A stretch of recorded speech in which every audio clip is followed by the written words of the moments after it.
Hey everyone, welcome to our second episode of our Needle Devlog. We want to give you better insight into what's going on at Needle, what we're doing, what features and fixes have landed, and so on. Needle Engine, if you don't know, is all about creating high quality interactive web experiences.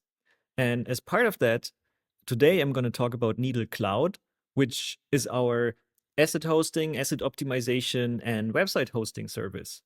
Oh, and we did a lot of changes to it recently based on all the feedback we got around like how to view models, how to share models, how pages work, and so on. And to give you an example, here's one nice asset on this page. You saw how quickly this loaded. And when I go closer, then we get like the automatic optimization kicks in. We're getting better resolution textures here. So all the optimization technology that's already in Needle is also part of Needle Cloud. So when you upload an asset here, you get these optimized versions. And this is a particular cool asset, but that's why I want to share that here, because the original uploaded file is more than 200 megabyte in size. Oh, and what we're currently looking at in the browser here is basically 1 megabyte, 1.3 megabyte of initial download, and then 36 megabyte of additional stuff that loads after if we even need it. And so if I refresh that page here, you can briefly see that we're going through these couple of mesh and texture lots here to load the full version.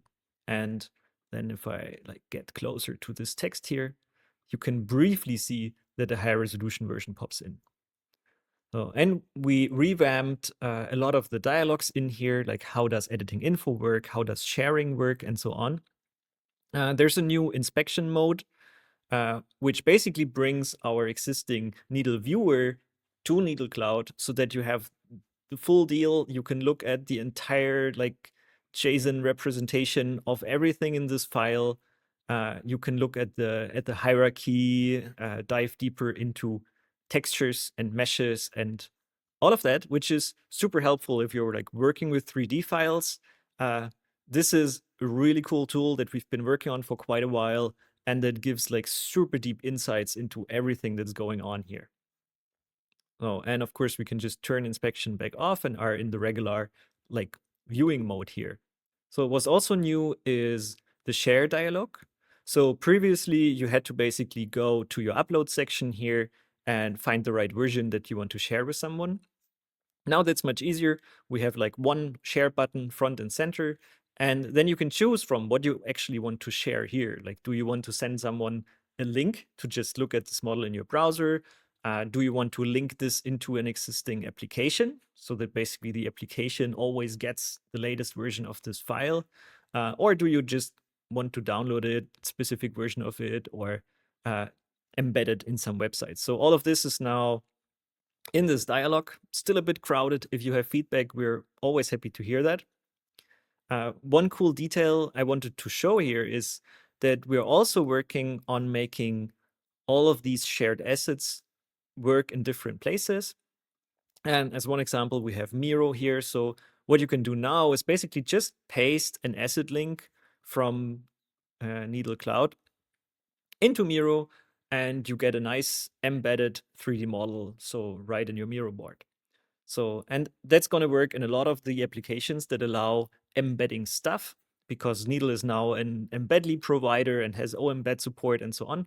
So that's one of the cool new things that we can enable if you host your assets on Needle Cloud. What's also new is that you can now much easier upload new versions of an asset. So Needle Cloud has versioning support, which means that you can have many, many different versions of the same model. And then later you can just view all of them separately and make sure to send someone a link to always the latest version and so on.